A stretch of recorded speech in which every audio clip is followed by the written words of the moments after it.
a large percentage of someone's life and then being fulfilled is when they realize what they're doing is actually adding value to the world and they're actually changing people's lives for the good.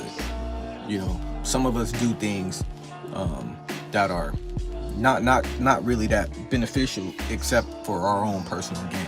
But what's really important is when you're getting up at odd hours of the night to work whatever shift you're working and you're gone for however long you're gone, you're adding value to society. What you're doing in your life is a big contribution to what goes on around you, what goes on in your household. Your wife sees that, your kids see that, you know what I mean? They know that you're a go-getter. They know even when you're dead dog tired and that alarm clock is going off and shit, you want to hit snooze, but you don't because you're producing. Keep pushing. When you know your purpose, your life's purpose, then you will understand that it is to bring purpose to someone else's life, and then your life will have purpose in itself. And understanding this is key in order to get out of the black pill mind state. How they're arming men to succeed. They're not arming men to succeed. They're barely talking about how top 1% men can women. I have never in my life, and maybe I'm just missing the conversations, but I've never in my life heard these guys talk about, like, how do you get in a relationship? How do you maintain a relationship? Right. What should you look for in a relationship? It's always like, these are how you bang hoes. This is how you get chicks to this is the Bugattis that you need to buy to get the maximum number of girls riding your... And that's the only thing I hear. How is that helping men to succeed when the advice is so hyper-targeted and it's only targeted towards hookup culture and not actually getting and maintaining relationships? Okay, so Destiny, he really doesn't have a point here. He probably doesn't even watch any of the red pill stuff he talks about. All he quoted was some Andrew Tate Bugatti stuff. It doesn't make any sense. And if you think that that's what red pill is, and that's the only thing it is, he missed the whole Kevin Samuels saga, and so it's pretty invalid what he's saying here. Red pills are out here like... You need a girl that's submissive and obedient. Wait, what? If she talks back to you, she doesn't respect you.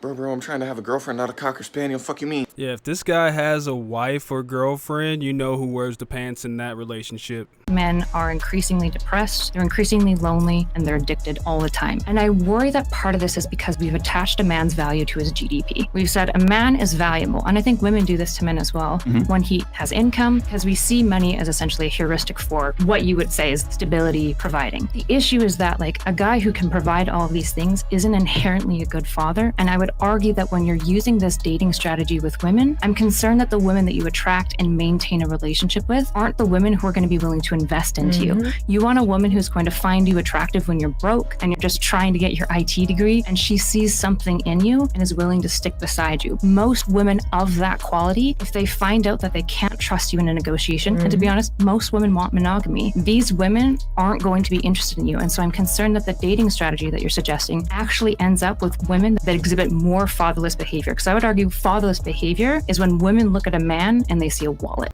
And this is one of the exact reasons why we have passport bros, guys. The West has broken up the nuclear family, and we have a lot of women out here without father figures that only look at us as wallets. So a report came out from Morgan Stanley that suggested that by the year 2030, about 45% of women between the ages of 25 to 44 are going to be single. And if you look at different conversations based upon the study, there was this emphasis on the she economy, basically the rise of an economy where women are getting into more positions of power, getting into more positions into corporate world, specifically into white collar positions, things of that nature. And this goes back to my earlier point. One of the reasons I do think there is a big push for women to delay marriage, to not get married at all, to not have kids at all, is because, again, that gives women more time and access to work and slave away for these corporations. Now, hear me. If you're a woman and you truly don't want to get married, you truly don't want to have kids, no issue there. I think the issue is, though, you are having women get to a certain age and they're looking at their biological clock, or they're looking at their life, and they're not happy. And they're saying, crap, I did this, I did that, I'm making this money, or I'm trying to make money, but I'm lonely. Or I am slaving away at this job and I still can't pay enough bills. Or I'm just tired of, holding a cat when I go to sleep. I want to actually have a human being. Like, the issue, again, to me is that this conversation around women being single and choosing to be single, it's so one-sided. Like, you're not talking about the pros and the cons. We know that there are pros and cons of getting married. Like, marriage is very difficult. Marriage is beautiful, but it's also tough. I think many of us know the pros and the cons. And a lot of times we talk about the negativity because of the amount of people who get divorced. But when it comes to being single, a lot of times that stuff is just breezed over. Like, there aren't also issues associated with it, especially as a woman, especially if you want to have kids, especially if you want to have a family one day, and what it means to waste some of your prime years in corporate world or working 13, 14, 15 hours, not investing in your relationships, not investing in finding a partner, not investing in maybe wanting to have kids, and then you get to a certain age and you want to do that stuff and you can't, or it's harder to do so. This is the kind of stuff that we're not told as women. And again, why? Because there is a profit incentive. It can make companies a lot of money if they have a generation of women who choose not to have kids, who choose to go to work, and they're told that that's going to make them happier. And is it really? I don't know. I honestly don't know if it is, because I think if it was, then society would be, I think, in a different place. And we wouldn't see such negativity and so many women going online and talking about how, depressed they are in one moment, but then they're single and independent, but then they're lonely. Like, honestly, I don't buy it. I don't buy that you can live a lifestyle that is completely against nature, completely against the way God made many of us, and be happy. Like, I just don't think it's believable for most of us. And this is what I truly believe the red pill is about. It's not just some men's space or anything. We're really just trying to bring back the nuclear family. We want wives. We want to be understood also. And to touch on what she said about the corporations using women and single women to make money off of them, they already got you guys, man. They already got you guys, and we're shedding light on it. But fortunately, the red pill is strong, and we will succeed in bringing back the nuclear family.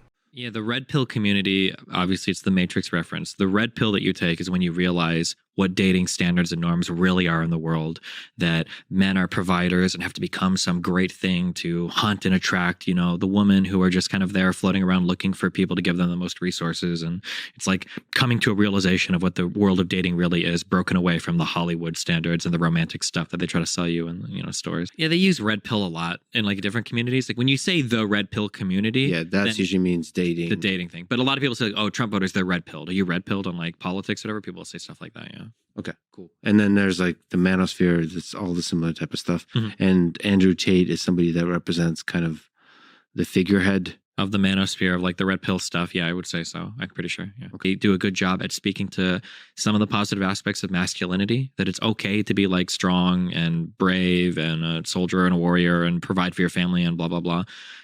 And with this one, I somewhat believe what he's saying. I don't believe that Andrew Tate, well, maybe now Andrew Tate is now the figurehead, but I think that Kevin Samuels was the figurehead of the red pill, and his message was so powerful, and he knew how to use his words. Very smart and very intelligent man. Rip Kevin Samuels, guys.